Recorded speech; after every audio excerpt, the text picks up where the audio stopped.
On the third anniversary of our marriage, Jade made this huge public love confession to her first love on the big screen in the central square. We're never going to have to miss each other like this ever again. Of course, I had to ask her why it had to be tonight. She shrugged like it was no big deal and said, "Because this day's important to you. When you get mad, it just makes him happier.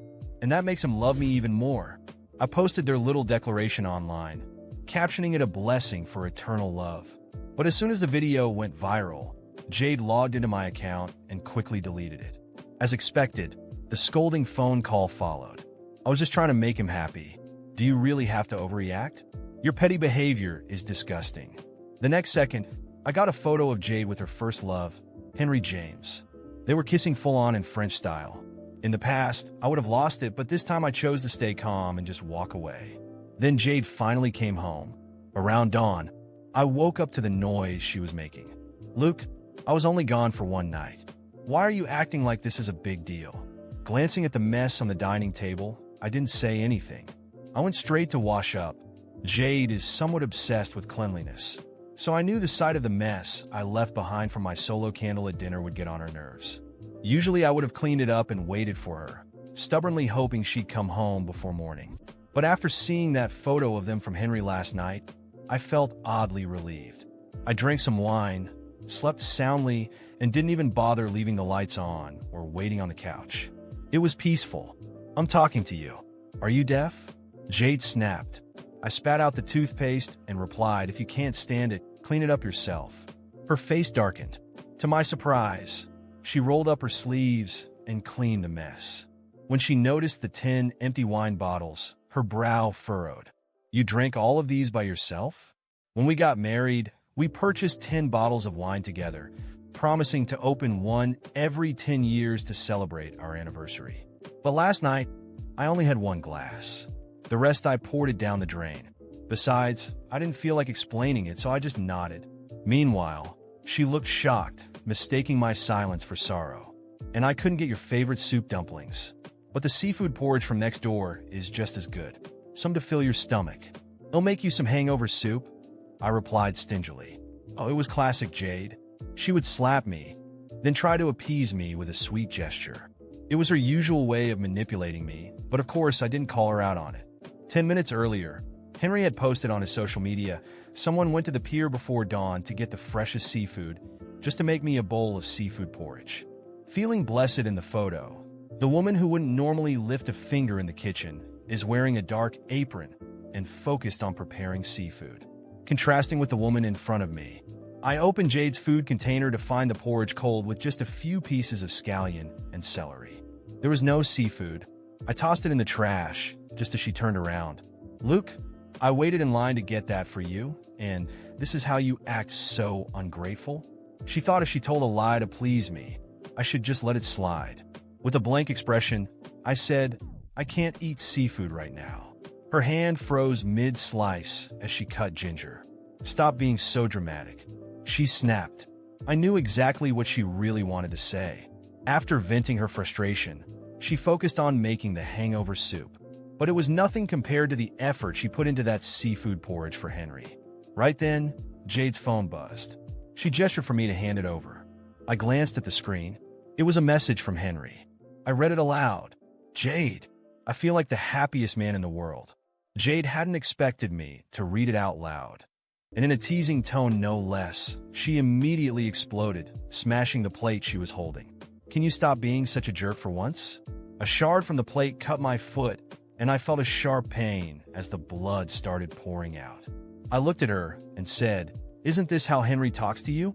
Jade was queasy around blood, so she immediately leaned against the stove, panicking. "You idiot. Can't you move? Don't think that getting hurt will make me care about you." I ignored her, grabbing the first aid kit to stop the bleeding.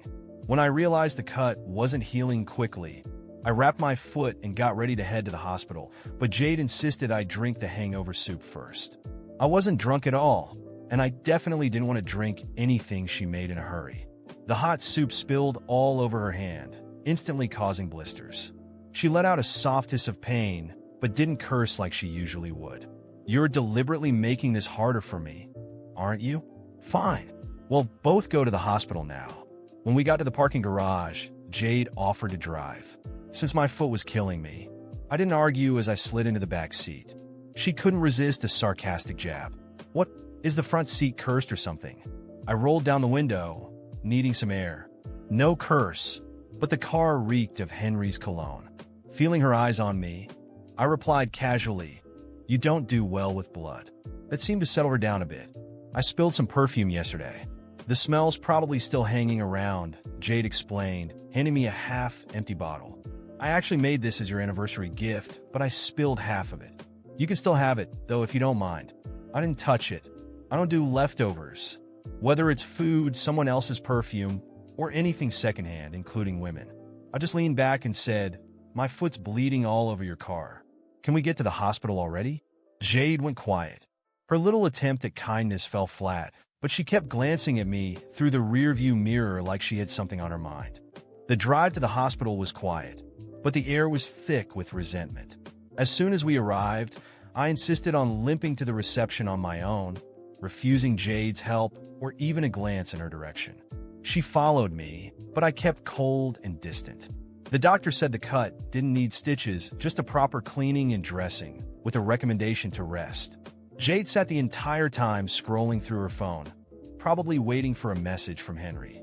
It made my stomach turn. On the way back, she tried to start a conversation, but I shut it down with short, indifferent responses. "Are you okay, Luke?" "Sure. Do you want to eat something?" "No." I knew my calmness was unsettling her, and that's exactly what I wanted. She was used to me blowing up, to seeing me lash out and fight, but I was done.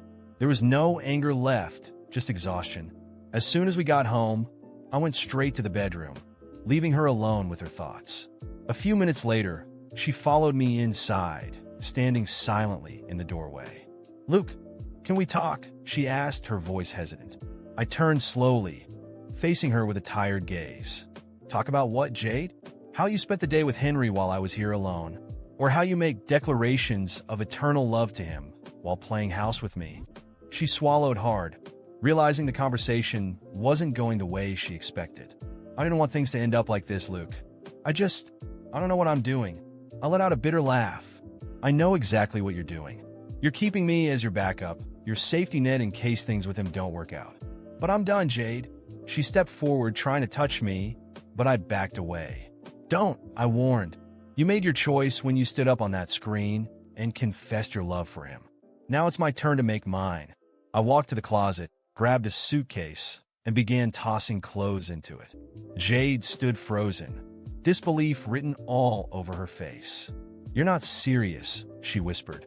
"I've never been more serious," I replied. "I've spent too long trying to fix something that's been broken from the start.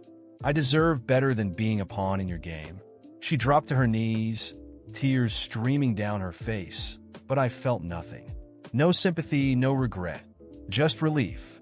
For the first time in years, her tears had no hold over me. I zipped up the suitcase and headed for the door. "Luke, please don't leave me," she begged, her voice trembling. "You've been leaving me every day for years," I replied calmly, closing the door behind me. The sense of freedom was immediate. It felt like I had shed a heavy weight I didn't even realize I'd been carrying. The night air was cool, and for the first time in a long while, the future didn't seem like something to fear. It felt like an open road, full of possibilities. I walked aimlessly through the quiet streets, letting my mind wander. Each step felt like closing a chapter, each block a weight lifting off my shoulders. Eventually, I found myself at an all-night diner. I smiled, a genuine smile I hadn't felt in years, and walked inside. I ordered a coffee and sat by the window, watching the world go by without a care. As the steam from my coffee curled up, my phone buzzed again. I didn't need to check to know it was Jade. She had been calling and texting nonstop since I left. I ignored them all. It was always the same. Fights, tears, promises, more fights, and even more pain. But not anymore. This time, I was free. After finishing my coffee, I knew the next step was finding a place to stay. I called a trusted friend who knew everything about Jade and had warned me about her long ago. "Luke?" he answered, his voice groggy from sleep. "Yeah, it's me. I need a favor. I knew this day would come. Get over here. My place is yours." He replied without hesitation.